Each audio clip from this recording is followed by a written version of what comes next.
আমার original equation কিন্তু same, ওই m1 u1 plus m2u2 is equal to m1 v1 plus m2v2 is equal, আর অন্যটা u1 minus u2 is equal to v2 minus v1। Case two, m2 যদি much much greater than m1 হয়, মানে একটা object খুব ভারী, একটা object হালকা, তাহলে কি হবে? আমরা আরেকবার লিখে নিই, m1u1 plus m2u2 is equal two m1v1 plus m2v2। আচ্ছা, যখনই এইরকম রিলেশন এসে যায় m2 much much greater than m1, mathematically সেটাকে কি করে হ্যান্ডেল করতে হয়? ম্যাথসে করেছো? আমি এখানে বলছি যদিও, কি করতে হয় যদি এরকম হয় m2 যদি much much greater than m1, আর একটা ইকুয়েশন আছে, যখনই দেখতে পাবে যে একটা জিনিস অন্যটার থেকে অনেক বেশি আর তোমার কাছে একটা লিনিয়ার ইকুয়েশন আছে, তখন যেটা অনেক বেশি সেইটা দিয়ে বোথ সাইডকে ডিভাইড করে দাও। কি করতে পারি? m2 দিয়ে বোথ সাইডকে যদি ডিভাইড করি, আমি পাবো m1/m2u1 plus u2 is equal two m1/m2v1 plus v2, এটা পাবো। যদি m2 m1 এর থেকে অনেক বেশি হয়, তাহলে m1/m2 টেন্ডিং টুয়ার্ডস কি হবে? 0, কারণ m2 অনেক বড়। দেখো ইকুয়েশন কত সহজ হয়ে গেল।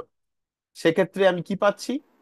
u2 ইকুয়ালস টু v2, মানে সেকেন্ড অবজেক্টটা যেটার মাস অনেক বেশি, তার ভেলোসিটি চেঞ্জ হবে না। তার ভেলোসিটি যাই ছিল তাই থেকে যাবে। যার ভেলোসিটি অনেক, মানে মাস যার অনেক বেশি, তার ভেলোসিটি চেঞ্জ হবে না। অন্যটার কি হবে? অন্যটার ডাইরেকশনে চেঞ্জ হয়ে যাবে শুধু। Exactly u1 minus u2 equals to v2 minus v1।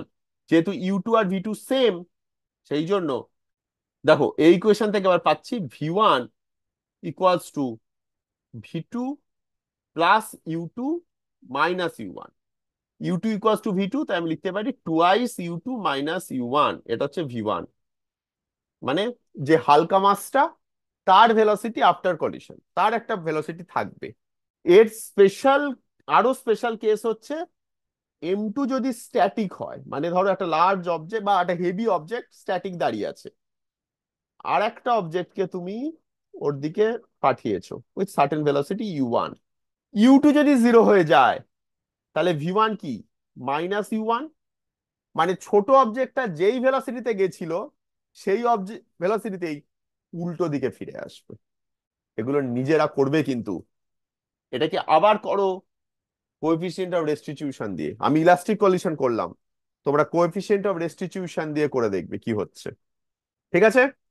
আচ্ছা, কেস থ্রিটা আমি বলবো না, বেসিক্যালি কেস টু এর কেস টু বি বলছি এটার নাম।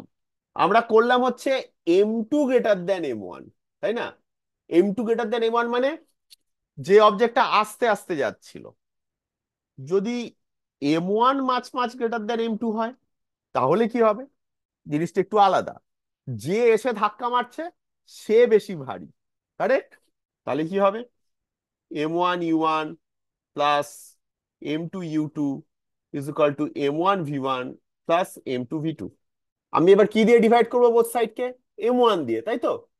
m1 দিয়ে যদি ডিভাইড করি, u1 plus m2 by m1u2 is equal to v1 plus m2 by m1v2।